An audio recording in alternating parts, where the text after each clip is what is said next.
Noida film city बनने से पहले ऐसा लगता है यूपी फिल्म सिटी के तहत गवर्नमेंट वर्सेस माफिया की कोई फिल्म चल रही हो और उसका लाइव प्रसारण, लाइव शूटिंग पब्लिक देख रही हो। अभी विकास दुबे की पलटी हुई गाड़ी का इंश्योरेंस भी नहीं आया था, तब तक असद की बाइक पलट गई। असद की पलटी हुई बाइक अभी मैकेनिक तक भेजी नहीं गई, तब तक अतीक और अशरफ को बिना कार और बाइक के इस दुनिया से रुखसत कर दिया गया। और वहीं यूपी में जिस तरीके का माहौल चल रहा है, माफिया और जेल में बंद मुख्तार अंसारी जैसे लोगों की नींद अतीक के साथ ही रुखसत हो गई है। मगर जिस तरीके से इन दो समाज सेवियों अतीक और अशरफ को मार दिया गया, अन्य अन्य तरह की बातें हो रही हैं। कुछ लोग उसके मारे जाने पे खुश होकर केजरीवाल के द्वारा मिले हुए फ्री रेवड़ियों को बांट के अपनी खुशी का जश्न मना रहे हैं। वहीं कुछ लोगों के गले से ये रेवड़ी नीचे नहीं जा रही है, क्योंकि रो रो के उनका गला भारी हो गया। वहीं कुछ लोग कानून की दुहाई दे रहे हैं और ये बोल रहे हैं कि कानून का मजाक उड़ाया जा रहा है। वहीं कुछ लोग तो ऐसे छाती पीट रहल बान जैसे कि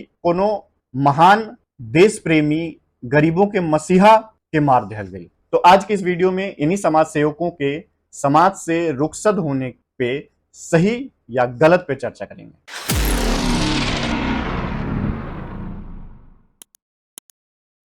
प्रणाम दोस्तों, का हाल बा। उम्मीद करते हैं कि आप सब अच्छे होंगे और स्वस्थ होंगे। तो बात शनिवार रात 10:30 बजे की है, जब अतीक और अशरफ, महान समाज सेवक, रात को गरीबों को कंबल बांटने निकले थे पूरी सुरक्षा और मीडिया घेरे के साथ। उसी समय कंबल की क्वालिटी से नाखुश कुछ लोगों ने उनको मार दिया। इस बात की खबर पूरे देश में शोक की लहर के साथ दौड़ गई। हमको भी एक पल के लिए लगा कि देश को महान क्षति हुई है। देश की इस क्षति को कैसे पूरा किया जाएगा। खेल जगत से जुड़े हुए, राजनीति जगत से जुड़े हुए, महान समाज सेवी जगत से जुड़े हुए ऐसे अतीक और अशरफ की क्षति को देश कैसे पूरा करेगा। हम तो फिर भी ठीक हैं, हल्के शब्दों में बोल रहे हैं। कुछ लोग तो ऐसे चूड़ी तोड़ परफॉर्मेंस कर रहे हैं, ऐसा लगा राष्ट्र राजनीतिक जगत का कोई बड़ा नेता, सितारा निकल लिया हो। देखो, इसमें कोई दो राय नहीं है कि किसी के भी गुनाहों की सजा लोकतंत्र और कानून के सहारे और उसी माध्यम से होना चाहिए। किसी को भी ये अधिकार नहीं बनता है किसी को मारने का, ये एक्सक्यूज देके कि वो माफिया गुंडा बदमाश हो।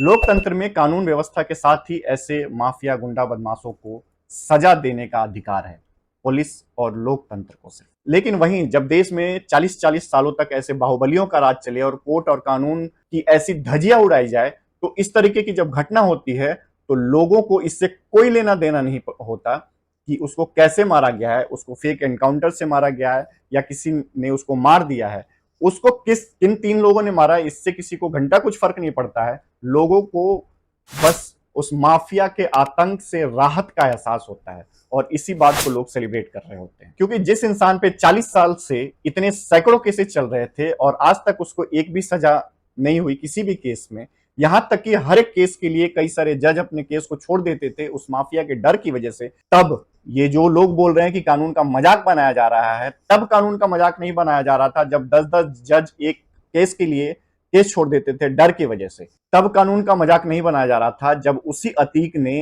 अत मचा रखी थी, कई सारे मर्डर्स, किडनैपिंग, सैकड़ों हजारों लोगों की जमीन हड़पने से लेके ऐसे तमाम क्राइम जिसकी लिस्ट बहुत लंबी चौड़ी है, तब कानून का मजाक नहीं बनाया गया। ऐसे महान माफिया को 5 बार विधायक बनाया गया, तब भी कानून का मजाक नहीं बनाया गया था। ऐसे सुसज्जित माफिया को जब सांसद बनाया गया था, माननीय सांसद बनाया गया था, तब भी कानून का मजाक नहीं उड़ाया गया था। 160 से भी ज्यादा जिस अतीक परिवार पे केस चल रहे थे, संसद भवन में उसको जब किसी पार्टी के द्वारा भेजा गया, तब उस पार्टी ने यह नहीं बोला कि कानून का मजाक उड़ाया गया। जनता को इससे कोई मतलब नहीं होता है, जनता को इससे कुछ भी फर्क नहीं पड़ता है कि ऐसे लोगों का अंजाम किस तरीके से होता है। जनता को बस इससे फर्क पड़ता है कि इन लोगों का अंजाम कैसा होता है। जनता को सिर्फ इससे फर्क पड़ता है कि ऐसे माफिया के आतंक का अंत किस तरीके से हुआ, ये मैटर नहीं करता है।